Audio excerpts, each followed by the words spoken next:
ऐसा कोई हॉस्पिटल नहीं बचा जिसमें उसने इलाज ना कराया हो, और किसी डॉक्टर को आज तक पता नहीं चला कि इसको ऐसी कौन सी बीमारी हो गई। जी हाँ दोस्तों, मैं हूँ आरजे पटेल। एक ऐसी स्टोरी लेकर आया हूँ जिसे सुनकर आज आपके होश खड़े हो जाएंगे। एक भाई ने एक भाई के साथ गद्दारी की थी। जहाँ बड़े प्यार से रहा करते थे और थोड़े से धन के लिए उसने अपने भाई को जान से मार दिया और भाई के साथ गद्दारी कर ली। तो दोस्तों, मैं आइए ज़्यादा समय न लेते हुए चलते हैं स्टोरी की तरफ। दो भाई रहा करते थे जो खेती किसानी का काम किया करते थे। गरीब थे तो उनका खेती से थोड़ा बहुत खाने पीने का गुजारा हो जाया करता था। कई साल खेती करते रहे, लेकिन उनको लास्ट में समझ में आया कि खेती से हमारा उद्धार होने वाला नहीं है, क्यों ना हम किसी शहर में कोई बिजनेस कर लें। बिजनेस करने की दोनों सोचने लगे और धीरे धीरे किसानी से 2-3 साल करके थोड़ा थोड़ा रुपया बचाया और जाकर उत्तर प्रदेश के बांदा ज़िले में एक होटल खोलते हैं दोनों भाई।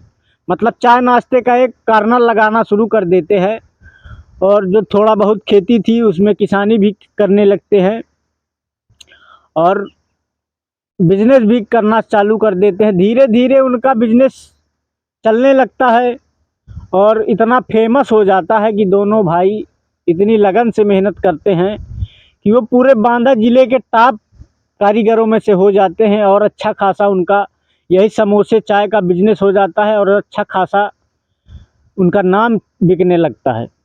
धीरे धीरे होता क्या है, वो काफ़ी पैसे वाले, जब नाम बिकता है तो आदमी पैसे वाला भी हो जाता है। धीरे धीरे वो काफ़ी पैसे वाले हो गए। दोनों भाइयों की शादी हो चुकी थी, लेकिन छोटे भाई के कोई बच्चा नहीं था और बड़े भाई के भी कोई बच्चा नहीं था, लेकिन उसके बड़े भाई की एक बेटी थी और लड़का नहीं था। मतलब दोनों इतना प्रेम से रहा करते थे। कुछ दिन बाद बड़े भाई को लालच हुआ और उसने किसी तरह से चुपचाप अपने छोटे भाई को मरवा दिया। उसकी गला दबाकर हत्या हो गई और किसी को इस घटना का सुराग तक नहीं मिला। उसके बड़े भाई ने उसको चुपचाप मरवा दिया उस संपत्ति के लिए जिसको दोनों ने मिलकर कमाया था। छोटे भाई के साथ उसने गद्दारी कर ली। अब पूरा धन उसी का हो गया। कुछ दिन बाद उसको एक बेटा हुआ। छोटे भाई के मरने के बाद उसकी बीवी भी चली गई थी। अब पूरा धन और जायदाद उसी की हो गई थी, बड़े भाई की। कुछ दिन बाद होता क्या है कि बड़े भाई को एक बेटा होता है। जब एक बेटा होता है तो उसका बेटा धीरे धीरे बड़ा होता है, करीब 20 साल का हो जाता है। इसके बाद उसको एक ऐसी बीमारी लग जाती है कि वो इतने हॉस्पिटलों में टहलने लगता है कि सारा धन दौलत उसकी उसी बेटे में खर्च हो जाती है। और जब खर्च हो जाती है, जब उसके बेटे की अंतिम घड़ी आ जाती है, तब उसका बेटा एक बात कहता है कि बाबूजी, आपका सारा धन खर्च हो गया और आप मुझे बचा नहीं पाए, तो मैं आपसे कुछ कहना चाहता हूँ।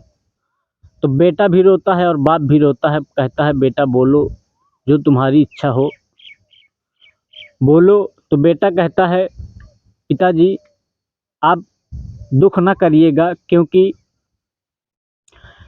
मैं वही हूँ जिसको आपने गला दबाकर जिसकी आपने हत्या करवा दी थी। मैं वही छोटा भाई हूँ, आपका बेटा बनकर आया था, और आप मुझे याद मत करिएगा। तब बड़े भाई के पैरों के तले ज़मीन खसक जाती है और सोचता है कि कैसा जघन्य अपराध मैंने किया है। आज उसको याद आता है कि मैंने ज़रूर